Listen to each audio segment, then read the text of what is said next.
cod baan ku tagayaa saan hore idinku sheegay shakhsi baan ahay wixii danta qaranka ah haddii ay danta qaranka ku jirto inaan meesha ka dago ka degi lahaa laakiin iima muuqato saa daraadeed waxaan u soo taagnahay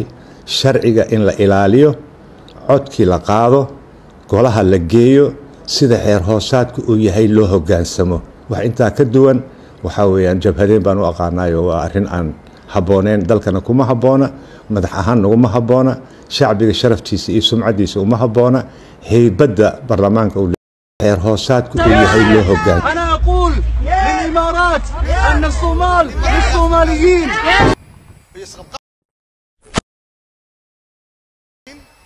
haddii mar khilaaf yimaado isqab qabsi u yimaado